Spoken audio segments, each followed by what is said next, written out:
when you do this right and you follow these steps, and again, I'm grateful to Hormozi, ode to that dude. He's really freaking smart and done a lot of good things.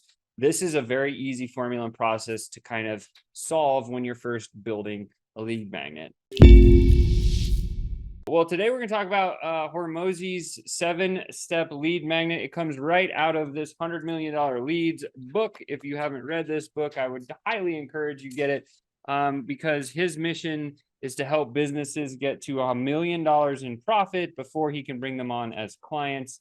And his personal belief, which I agree with, is you got to provide so much value to get a business off the ground and running to a place where they can now take on your services, and you've inducted them in and they love you and they've had a good experience with you. This is kind of one of the first steps that you can take in order to get there. So as we go through this, if you have any questions about it, just drop in the chat. Or if you have any other questions you want to talk about, keep those in the chat, where this is a conversation, not a one-sided thing. So let's start with a quick definition. What is a lead magnet? According to Hormozi, it's a complete solution to a narrow problem. A complete solution to a narrow problem, typically lower cost or free, solves a problem and reveals another.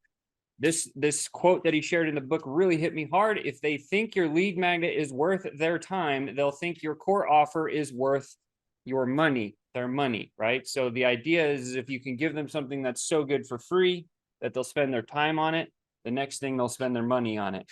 And if they're spending so much of if they decide your lead magnet is not something that they want to spend time on, then it's overpriced.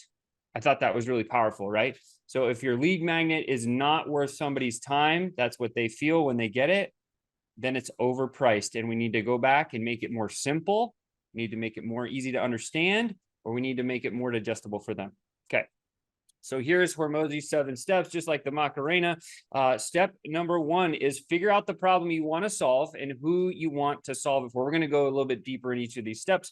Number 2 is figure out how to solve it, figure out how to deliver it, test out what to name it, make it easy to consume, make it damn good, and then make it easy for them to tell you that they want more. Let's talk about the first one. Figure out the problem you want to solve and who you want to solve it for. Okay. I loved this analogy when I first heard it. You guys live in a problem solution area. Everybody on this call, everyone listening to the replay, lives in a problem solution area. What does that mean? Well, if you solve, so speaking in terms of lead magnet, your lead magnet should solve a problem and then lead to the next bigger problem that you guys are facing, right? So you solve a problem with one thing, and then it creates another problem. And if that second problem, the easiest formula to remember is use a lead magnet to solve a narrow problem specific to something that's complementary to your offer, and then open up the main problem that your main service or product or solution solves, and just go lead magnet to core offer. The first one they'll buy with their time. The second one they'll buy with their money. Okay, so something to think about. So figure out the problem you want to solve and who to solve it for. Every problem has a solution. Every solution reveals more problems. That's just it is. If you're in business because you're trying to solve a problem for a certain niche or audience. So we need to solve a narrow and meaningful problem first, which will reveal a new problem. Okay. So you make sure your core offer solves this new problem, and then everything is peachy, and you'll be delivering the value that everybody always talks about. You got to deliver value. Well, value is giving someone clarity or solving a problem for somebody. Those are 2 forms of very high value. Okay. Moving into step 2. Once we know who and what we're going to do, we got to figure out how to solve it. Right. So there's 3 different ways you can build a lead magnet. You can reveal a problem, which makes it even worse. And then, something that would be bigger. You can give them a free trial, or you can potentially give them a free step of a multi-step system, right? So there's 3 types. Revealing a problem. Problems get worse the longer you wait. For example, you could say, hey, I'm an SEO agency and load speeds are costing you lots of money, right? You reveal your load speed. So a great lead magnet, if you're an SEO agency, is saying, let me give you a speed test on how fast your website loads. And then you can say, because your website is loading so slowly, this is the amount of money that you're losing. And so that would be a good lead magnet. And that's one I think I said is providing clarity. So that's how you would reveal a problem if you're an SEO agency. You could do something like a free trial. This is full but brief access, right? So what you could do if you're a chiropractor, another example there, is you could say, hey, come in for a free session. I will adjust your back as a free trial. And then you're off on your own. And again, they know that your body's probably going to go out of whack again because one chiropractor visit is never going to solve the whole problem. And then it's going to hit, right? And they're going to get that taste and that feeling, that exposure. Boom, that's a good lead magnet that a chiropractor could offer. Last one would be a free step one of a next complicated problem. I always think about software for this one.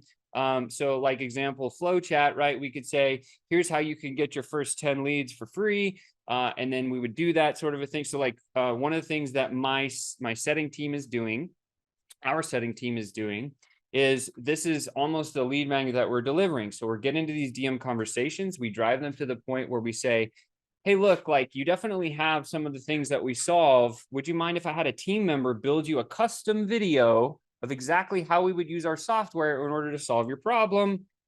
And then I'll send it to you when you're done. Is that something that you'd like? And they will always say yes. I've never gotten a no yet in asking that.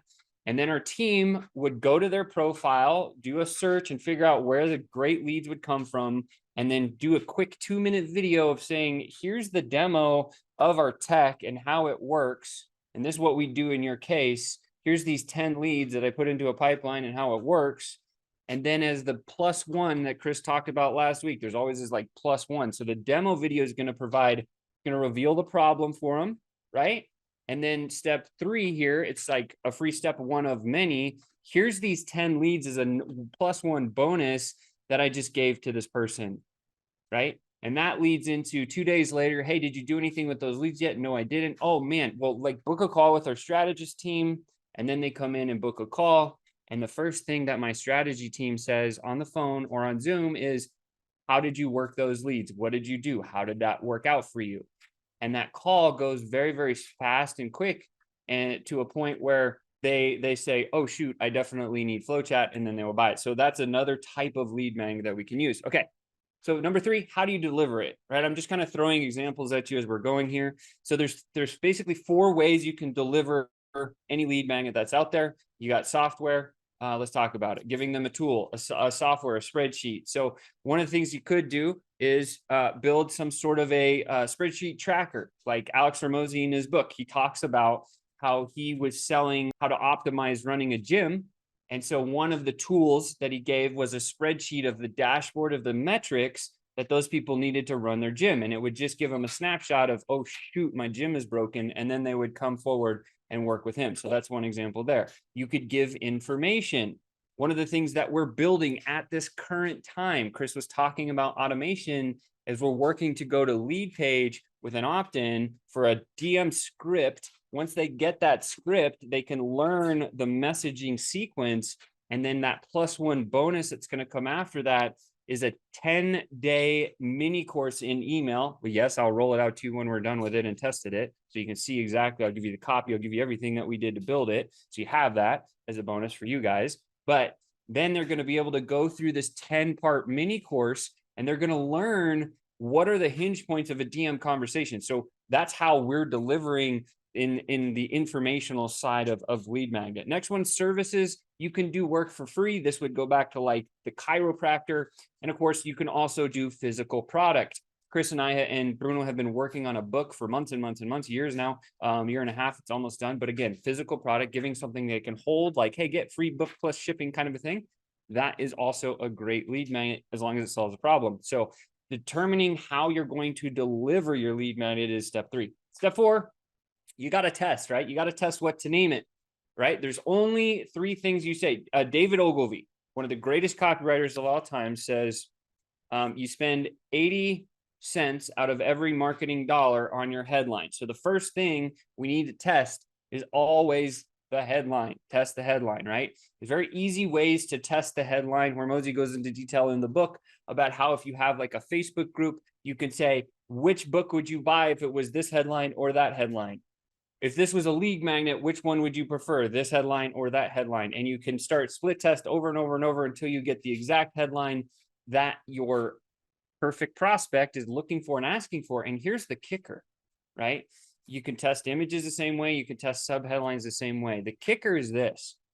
If you can build a test, like you're trying to test a headline in your Facebook group as an example, and you say, hey, would you buy this book or that book, or would you want this lead magnet or that magnet? When somebody replies, I would choose number 2, and how do I get my hands on it? When they're asking for the thing, when you're just testing a headline, that is a surefire winner. And that's something that you should stay focused on to build as fast as possible. Okay. Step 5, making it easy for them to consume, right? People absorb things visually. They watch videos, they look at infographics. People absorb things auditorily, right? So you can listen to audio podcasts. You can listen to, other things like videos, TVs, radio, whatever. And then of course they get experience, they can feel. That's the 3 ways that people can absorb stuff. And so your job in building a true good lead magnet is offering the thing in all of the ways somebody can consume it, right? Phones, computers, different formats, watch, read, listen, right? You can make a blog article, your availability if you're giving a call or doing something like that, that includes on that, right? So just make it very easy for them to say yes. If we always think through the lens of, if I'm a prospect and I'm receiving this communication from you, right? Then what would be the easiest way that I could consume it? As audio, as video, as reading a blog post, as getting an experience? Like, what does that feel like, look like, sound like? So as you're building lead magnets, thinking through how they consume it is important. Number 6 is just making it darn good, right? Give away the secrets and sell the implementation. One of the things that I want to share with you, because I like to share kind of the methods that we use, because it could hopefully spark some ideas for you, is in this new system that we're building and testing right now is, hey, get this DM scripts that closed $2 million for us in the past 10 months. People say yes, they give us an opt-in, and then it goes, here's this first email, here's the piece of information, it goes to a video, it shows the demo of the software, they can book a call from right there. And then, or it says, hey, look, here's this 10-part mini course. Here's the hinge points of the conversation. This is what needs to be in them.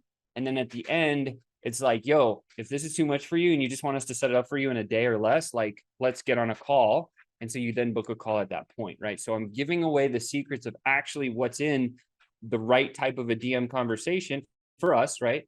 And then selling the implementation later is like, look, if you're getting overwhelmed doing that, or you don't have time, or you just need it set up and in orbit within a day, like, just book a call with our team and we'll get it done, right? That's the idea. Just providing them a tremendous amount of value before they buy, and then making free lead magnets as good as your paid stuff. One of the things that I've really taken to heart in the last probably 6 months is this idea of making things so simple, it's so ridiculous, right? So for like my emails, one thing that another filter that I've gone back to is I've gone to like Hemingway app, and I've put my messages from my emails into Hemingway app, and I've reduced my readability level from grade 4 and 5, where I usually hang, down to grade 3. Right? I'm always trying to drop to a 3rd grade comprehension, because the majority of America is a 3rd grade comprehension level. And so if we speak in their filter, they can understand things better, right?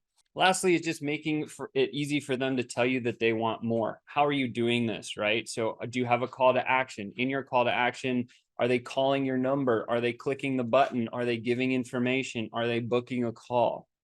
And so these are the 7 things that we kind of want to think through as we build any type of lead magnet.